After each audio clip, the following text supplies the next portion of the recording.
안녕하세요. 소개받는 이거 시뮬레이션의 변덕수입니다. 시간이 한 20분 정도가 저한테 할애된 시간이라서 압축해서 빠르게 이 제목으로 진행을 해드리겠습니다. 오늘 말씀드릴 주제는 버추얼 테스팅 저희 쓰고 있고 여기 계신 분들이 모두 관심 가지고 계신 분이긴 한데요.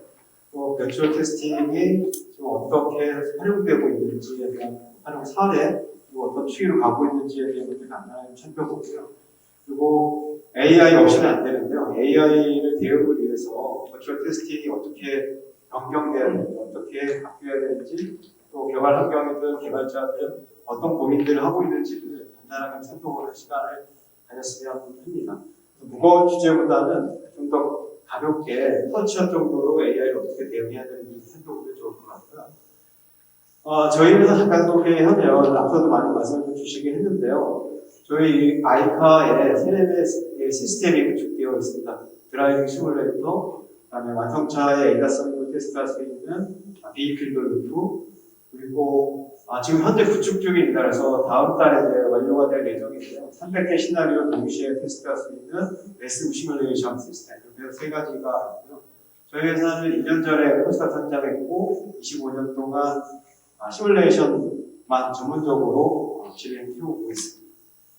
우선 버추얼 테스팅은 테스팅 도메인에 따라서 크게 4가지 정도로 구분을 할 수가 있고요. 또 무엇보다 요즘 AI 없이는 안 되는데 AI로 네임을 좀 하고 있죠. 그래서 AI 모델이 중심이 되거나 AI에 주도해서 가고 있는 그런 것들이 이제 새로운 장이 만들어지지 않을까 이렇게 보고 있습니다. 왼쪽에 있는 것들은 어찌 보면 AI에 비해서는 전통적인 시뮬레이터나 시뮬레이션이라고 이렇게 부를 수 있는데요. 어떤 주체를 테스트하고 평가할 것이냐에 따라서 이렇게 구분을 하고 있습니다. 앞서 설명드렸던 각 도메인별로 보게 되면 소프트웨어별로 표는 잘 아시는 것처럼 가상환경 대해서만 하고 있습니다. 이거는 공장 자동화로 보십니다. 그래서 라이다 시뮬레이션을 하고 공장을 디지털 트윈에서 하고 있는 거고요. 요거는 로스 시스템입니다. ROS 시스템하고 가상환경 연결해서 순수하게 소프트웨어적으로 데이터를 센서 데이터를 인젝션 해가지고 통합한 환경들을 하고 있습니다. 주로 제어 소프트웨어나 POC 개념에서 이런 작업들을 하고 있을 거고요. 헤드라이트 관련된 파트입니다. 헤드라이트에 ADB 기능, 운전자의 눈부심 방지 기능 이런 것들을 하고 있는데요. 가상의 에이밍 벽을 세우고 거기서 픽셀 라이팅을 제어를 해서 하는 건데 보통은 이제 소프트웨어적으로 하지만 실제 이슈가 몰려가지고 이런 테스트들을 이제 하게 되니까 하드웨어를 많이 구성을 하게 되죠. 그다음에 보시는 것처럼 운전자의 눈부심 방지를 위해서 센서 시뮬레이션이 같이 동원이 돼야 될 거고요. 차선 인식이라든가 앞차도 마찬가지로 꺼주고 있고요. 그리고 픽토그램을 이용해서 보행자 또는 자동차 모두에게 이제 데이터들을 전송할 수 있게끔 이렇게 구성이 또 되기도 하죠. 이건 하드웨어 루프입니다. 보통 이제 이슈 테스트라든가 이런 초기의 제품들이 출하되기 직전에 이런 심해성 검증에서 많이 사용되고 있는데 이건 저희가 PX2 드라이브가 처음 나왔을 때 바로 잡아서 저희가 테스트를 했었던 거고요. 여기에 아주 가볍지만 AB 로직을 탑재를 했습니다. 그래서 가상 환경과 물려가지고 AB on, off 있을 때 어떻게 테스트가 되고 보시는 것처럼 영상 인식을 어떻게 잘 하고 있는지 하고 있는 거고요. 요거는 실제 DUT라고 말을 하죠. 그래서 실제 테스트하는 장비들, 여기는 이제 레이더를 하고요. 레이더를 섭입하기 위한 RTS 장비가 같이 되어 있고 오른쪽에 보면 카메라가 이렇게 설치되어 있습니다. 그래서 실제 하드웨어 장비와 가상환경, 드라이브 시뮬레이터 한꺼번에 연동되고 있는 말 그대로 실가상 통합된 환경에서의 시뮬레이션을 이렇게 작업을 한 사례도 있습니다. 하드웨어 루프는 말 그대로 그 부품이 또는 테스트하고자 하는 제품 이런 부분들이 가상환경과 물려서 하나의 연동 상황을 만드는 것이기 때문에 보통은 이제 초기 단계 또는 이제 실제 양산 직전 단계에서 이런 테스트들이 주로 많이 일어난다고 볼 수 있을 것 같습니다. 비히클 루프는 오늘 드라이브 시뮬레이터와 같이 직접 아마 그 세미나가 마치고 나면 직접 시식을 해서 체험을 하실 수 있을 텐데요. 지금 보고 계신 건 실제로 아이카에 설치되어 있는 장비이긴 합니다. 이건 저희 공장에서 테스트할 때 상황을 정리했던 자료이기도 하고요. 보시는 것처럼 실차, 다이나모 위에 실차를 탑재를 하고 주변에 있는 센서들을 실제 환경처럼 속이는 작업을 합니다. 이런 상태에서 운전자가 타고 실제로 보시는 것처럼 HDA 기능이라든가 그다음에 각종 레이더, 센서 융합에 대한 것들이 다 접근돼서 ADAS 성능들이 잘 나오는지를 평가를 하는 거죠. 여기 보시는 거는 다이나모, 롤러 다이나모 형태에 따라서 요즘은 롤러 다이나모가 구성이 되어 있고요. 뒷부분에 이제 나오게 되는 부분은 커브 다이나모입니다. 그래서 다양한 형태의 비필 시스템들을 구성할 수 있다고 보시면 될 것 같습니다. 아마 오늘 직접 체험을 해보실 수 있는 기회가 있고요. 그리고 또 이후에도 실제 차량 또는 개발된 차량들을 가지고 와서 여기서 실증 테스트를 수행할 수 있을 거라고 보고 있습니다.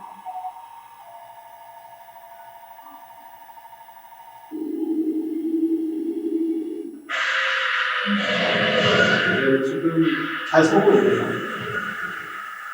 아슬아슬하게 잘 서고 있습니다. 실제로 이 테스트를 하게 되면 타이어가 엄청나게 많이 날립니다. 실제로 브레이킹을 많이 하기 때문에. 말씀드린 것처럼 이거는 타이어를 빼고 허브에다 직접 물려서 하는 테스트이고요. 이거는 좀 더 다른 특성을 가지고 있죠. 실제로 롤러다이나모 같은 경우는 설비 구성이 커야 되고 피트도 파야 되고 이런 것들이 필요한데 이런 타입은 타이어를 떼는 단점은 있지만 이런 공간의 제약이 저음한 형태로 운전할 수가 있습니다. 그래서 ADAS 성능을 테스트하거나 전기 테스트를 한다거나 이런 것들을 이제 같이 병행해서 할 수 있기 때문에 역시 더 많은 활용이 예상된다고 볼 수 있을 것 같고요. 이건 저희 국민대학교에서 의뢰를 받아서 개발했었던 건데요. 실제 차량하고 시뮬레이션 가상환경하고 연동을 한 겁니다. 그래서 실제 다이나모가 없이 실제 살아있는 엔진이고요. 그래서 엑셀을 잘못 밟게 되면 앞으로 튀어나갑니다. 이제 그런 상황이지만 캔베이스 안에서 불능화를 시켰어요. 그래서 일부러 기능들을 캔으로 불능화를 시키고 그리고 이제 센서 시뮬레이션 아니면 실제 차량과 가상환경을 연동해서 그대로 하고 있습니다. 그래서 실제로 운전자는 가상환경을 실제로 테스트하는데 비이클 인돌루프 시스템이 점점 더 이제 각광을 받고 있는 이유 중에 하나가 사이버 보안이나 VTX 테스트를 할 때 실차량을 기준으로 해야 된다는 조건 때문에 그렇습니다. 지금 아까 말씀드렸던 것처럼 가장 왼쪽에는 가상환경이 필요로 하고요. 그 다음에 레이더, 카메라 이런 센서 융합들을 점검하기 위해서 가상의 데이터를 이제 주입을 해야 되는데 OTA 방식이라고 하죠. 실제로 공기가 매개질이 돼서 데이터를 전송할 수 있게끔 이런 방식을 아쉽게도 라이더 같은 경우는 소프트웨어적으로 인젝션을 해야 되는 상황이기도 하고요. 그래서 다이나모의 체력이 얹어져서 라이브한 상황을 만드는 테스트를 이제 하게 해보시면 되겠습니다. 이 역시 또 실제 드라이브 시뮬레이터가 가장 많이 초기부터 많이 사용됐지 않았을까 이렇게 생각을 하고 있고요. 다양한 형태의 시뮬레이터들이 이렇게 구성이 되어 있습니다. 특히 몇 년 전부터는 포시뮬레이션인데 이종 간의 소프트웨어가 다른 것들 사이의 통합을 어떻게 할 것이냐. 지금처럼 HFD가 보행자 역할을 하고 차량과의 교행에 있어서 어떤 테스트만 평가들을 또 할 수 있을 거고요. 그래서 이렇게 다양한 실험들이 운전자나 사용성 평가를 위해서 이렇게 활용되고 있는 사례들을 볼 수 있을 것 같습니다. 네, 아마 이 상태라고 매우 놀라지 않을까 싶기도 하네요. 실제로 HFD를 착용을 하면. 또한 드라이빙 시뮬레이터는 사용자, 사람에 대한 관점에서 많이 보기 때문에 실제 그 운전자나 탑승자들의 정석적인 데이터인데 정석적인 데이터를 정량적으로 다시 추출해내야 되는 것들이 필요합니다. 그래서 생체 데이터를 측정을 한다거나 눈동자의 위치를 파악한다거나 이런 데이터들을 추출해야 되는 것들이 시점적으로 필요하게 될 거고요. 그리고 주신 것처럼 분집주행 시에 차량과의 거리를 어느 정도로 해야 운전자가 두려움이 없을까? 제어관 전환에 대한 감식을 어떤 방식으로 정해야 될까? 각종 현실감과 몰입감을 부여해서 어떤 장비 또는 어떤 디바이스들, 시뮬레이터들이 동원되어야 되는지, 그다음에 다양한 엣지 시나리오 케이스들, 또 이 같은 경우는 이제 GPS와 연동을 했을 때 도심 환경, 그다음에 제어 도중 테스트, 다양한 실제 기술이 앞서가고 있고 기업 사용성 평가 또는 운전자나 탑승자들에 대한 평가가 반드시 수행되어야 되기 때문에 그런 부분들이 드라이빙 시뮬레이터에서 많은 역할을 수행하고 있습니다. 오늘도 국가수에서 잠깐 참여를 해서 시뮬레이션에 관련된 사례를 보여주시겠지만 그것도 마찬가지의 사례입니다. 이거는 한국도로공사에 있는 대형 시뮬레이터입니다. 아마 아이카보다는 오래된 시스템이기도 하고요. 이 시뮬레이터도 한 8년 전에 저희가 구축을 했었던 사례이고요. 이거는 실제 아이카의 상황입니다. 그래서 이런 현실감, 그리고 몰입감 이런 부분들이 가장 중요한 부분이 아닐까 이렇게 보고 있고, 이 부분은 해도 끝이 없는 것 같습니다. 그래서 저희도 최선을 다해서 튜닝을 하고 마무리하는데 욕심을 많이 내고 있다고 보시면 될 것 같습니다. 드라이빙 시뮬레이터에서 가장 중요한 부분은 아무래도 운전자를 대상으로 하는 거기 때문에 운전자에 대한 큐가 어떻게 만들어지는 거에 따라서 성적이 완전히 달라지지 않을까 싶습니다. 그래서 운전자 입력에 대한 튜닝, 동력학에 대한 튜닝, 그리고 실제로 몰입감과 현실감을 주기 위한 각종 큐를 어떻게 정리를 할 것이냐에 따라서 이렇게 운전자에게 선순환 구조가 만들어지면 아마 가장 이상적인 시뮬레이터가 만들어지지 않을까 싶고 가장 어려운 부분이기도 할 것 같습니다. 제가 AI라고 이렇게 네이밍을 하긴 했지만 실제 오른쪽에 보고 계신 동영상은 그러니까 이번 12월 달에 구축하고 있는 거에 대한 간단한 예시라고 보시면 될 것 같습니다.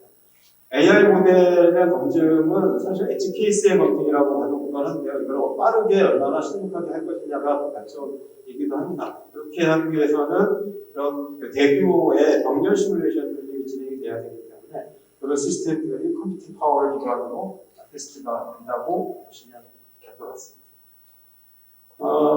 이후에 개발 또는 이런 개발 환경들에 대한 추이라고 보시면 됩니다. 앞서 보셨던 것처럼 운전자 관점에서의 여러 가지 테스트들이 있을 거고요. 그다음에 차량 관점에서의 여러 가지 테스트들이 있는데 몇 년 전부터 가장 확보가 되고 있고 앞으로 이렇게 가겠죠. 테슬라나 웨이모 사례들이 알게 되게 되면 소프트웨어 디파인드, 하드웨어가 고정이 되고 소프트웨어가 패치하면서 업그레이드해 나가는 방식입니다.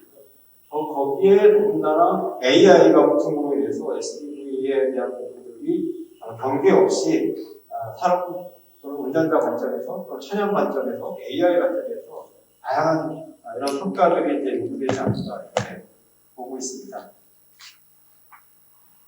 또 하나의 무시 못할 그리고 반드시 필요로 하는 것은 디지털 트윈이 아닐까 싶습니다. 디지털 트윈이 되고 디지털 트윈 세상에 각종 시나리오를 넣습니다.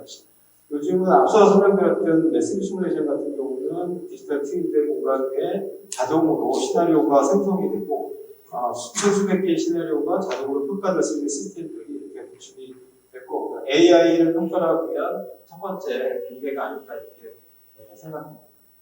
또 하나는 표준화입니다. 시뮬레이션 업계들이 각 툴마다 다르고 재활용이 안 되는 그런 문제들이 있었는데 유럽의 ASM에서의 주도하에 이런 표준화가 진행이 되고 있고요. 실험 준비 단계부터 실행, 검증, 데이터의 관리까지의 모든 절차상의 이런 표준화들이 지금 빈번하게 발생하고 있고 진행되고 있다고 보시면 될 것 같습니다. 이런 표준화는 결국은 재사용 이익성을 높이긴 하겠지만 결국에 어디로 꼬리를 낼 거냐면 시뮬레이션을 통한 인증, 시뮬레이션에 대한 인증 이런 부분들이 아마 같이 끝내는 여행이 되지 않을까 하는 생각을 해봅니다. AI는 결국은 경쟁력이라고 하고 어떤 기업이든 AI를 빼고는 이제는 대화를 할 수가 없을 것 같고요. AI를 가기 위해서 디지털 트윈은 반드시 필요하고 이제 그 디지털 전환에 대한 부분도 반드시 필요한 부분일 것 같습니다. 그래서 디지털 트윈 또는 디지털 전환을 통한 AI 그리고 AI를 통한 시장에 어떻게 빨리 출시할 것이냐라는 부분이 가장 중요한 포인트가 될 것 같고요. 그 비근한 예제로 AI의 다른 이름이라고 할 수 있는 엔드투엔드라고 볼 수 있겠죠. 그래서 기존의 방식, 인지 판단 제어의 모듈 방식의 연계성을 갖는 것들에 비해서 지금은 엔드투엔드가 주도하고 AI가 주도하는 방식으로 바뀌게 됐고, 그러기 위해서는 앞단계, 뒷단계들이 많이 이제 달라지지 않을까 이렇게 생각을 하고 있습니다. 제가 AI가 주도한다고 이렇게 말씀을 드리긴 했지만 사실은 AI가 이미 자리를 잡았을지도 모릅니다. 아까 AI가 말씀을 해주시기는 어떻게 진행이 되는지 말씀을 해주시긴 했지만 지금은 테슬라 사례를 보게 되면 이미 상용화해서 택시를 타고 있고 이게 사람보다 낫다라는 평가들을 할 수 있는 단계까지 이르기 때문에 이제는 어쩌면 AI를 빼고 또는 AI가 준 표준으로 자리 잡는 시대가 되지 않았을까 이렇게 보고 있고요. 다만 AI가 들어서로 인해서 알지 못하는 부분, 쉽게 얘기해서 블랙박스라고 하는 부분들이 많이 발생을 하게 되는데 이런 부분들을 어떻게 검증할 것이냐 이런 부분들이 사실은 가장 위험하면서도 해결해야 될 부분이 있다고 이렇게 보여집니다.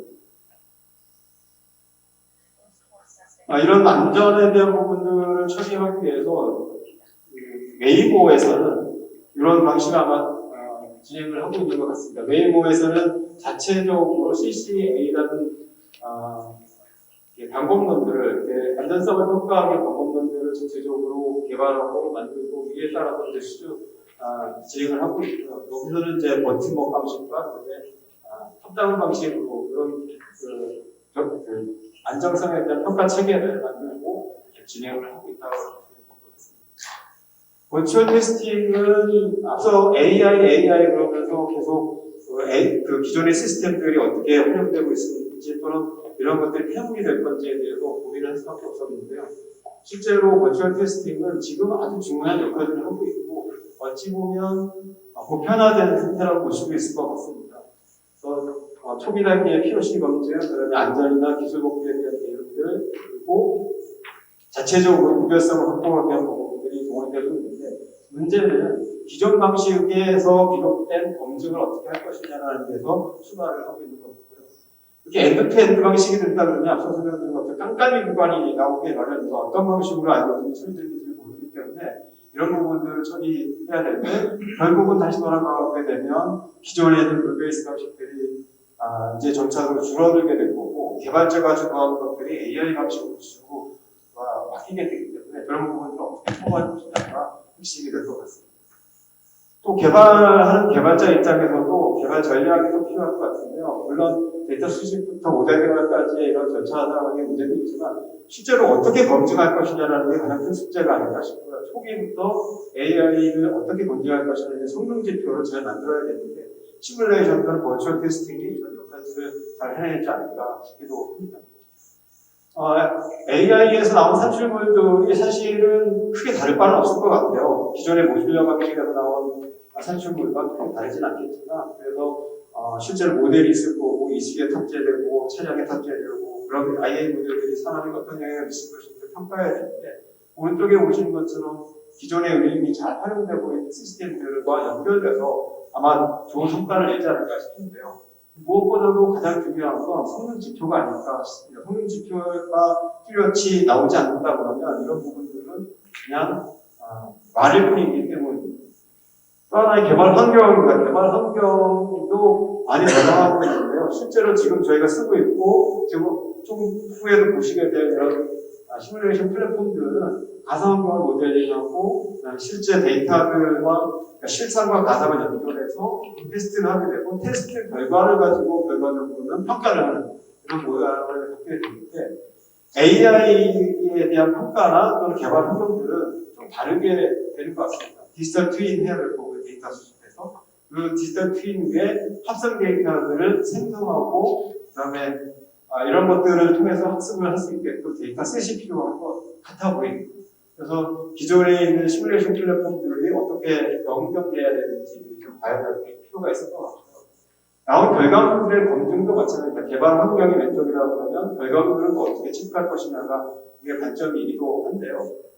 보시면 기존 방식들은 모듈러 방식으로 시작을 해서 기능이나 그런 규격 오류에 대한 부분들을 것들을 이제 검증하는 방식이고 단순하게 소스 코드를 수정하는 거고 사람에 의해서 주도하고 있었습니다. 기존 방식.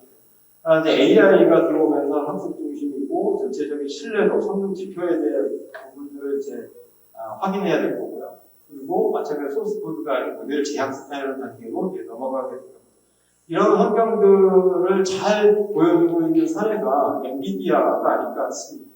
엔비디아가 어쩌면 이런 AI 시대에 필요로 하는 이런 가상환경 데이터셋을 생성하는 도구로서 잘 자리잡지 않을까 싶습니다. 엔비디아를 잠깐 좀 살펴보면요. 어떤 데이터를 가져오든, 그 영상부터 실제 모델 데이터, 어떤 데이터를 가져오든, 어떤 저작기를 사용을 하든 다 해결해 주겠다라는 것으로 보입니다. 그래서 이렇게 만들어진 것들이 디지털 트윈으로 한 꼭지가 형성이 될 거고요. 코스모스 플랫폼이라는 AI 데이터를 합성해주는, 그래서 일종의 데이터 공장이라고 보면 될 것 같습니다. 이렇게 해서 어떤 데이터들이 우리가 만들어서 실감한 이런 디지털 트윈이 완벽하게 만들어지고 생성되게 됩니다. 이 위에 로봇 또는 자동차별로 각각의 어플리케이션들을 쓸 수 있게끔 이렇게 제공을 하고 있는 것 같습니다. 시간상 동영상은 생략하도록 그렇게 하겠습니다. 그래서 버추얼 테스팅이 잘 활용되고 있고 반드시 쓰여야 되는 유용한 툴임에도 불구하고 어디로 가야 할지에 대한 고민들을 좀 해볼 필요가 있을 것 같은데요. 기존 세 가지로 좀 정리를 해봤습니다. 첫 번째는 기존에 지금 현재 쓰고 있는 이런 시뮬레이터들은 어떻게 융합돼야 되는지 AI에 관련돼서, 그리고 융합된 상태에서 AI의 숨겨진 취약점을 어떻게 발견해야 되는지가 아주 중요한 역할이 될 것 같고요. 앞서 계속 설명드렸던 것처럼 블랙박스 문제를 어떻게 해결할 것이냐, 이런 부분들을 잘 검증해낼 수 있는 도구로서 잘 활용될 수 있게끔 돼야 될 거고, 앞서 엔비디아의 사례처럼 데이터 팩토리, 실제로 데이터를 만들고 생성하고 수천 수백 가지 것들을 학습할 수 있는 이런 플랫폼이 만들어져야 될 것 같습니다. 결국은 AI가 주도하고 AI에 의해서 AI를 위한 이런 플랫폼이 버추얼 테스팅이 가야 할 길이 아닌가 이렇게 보여집니다. 그래서 저는 오늘 여기까지만 좀 소개를 좀 드리고요. 빨리 좀 진행을 했는데요. 다음 기회에 좀 더 좋은 시간이 있으면 한 번 더 긴 시간을 가지고 말씀드릴 수 있는 자리가 있으면 좋겠습니다. 그리고 오늘 이 세미나 이후에는 실제로 그 드라이빙 시뮬레이터와 데이터를 시스템이 있어서 각 시스템을 제가 좀 안내해 드리는 그런 역할을 같이 수행하겠습니다. 오늘 발표를 마치겠습니다. 고맙습니다.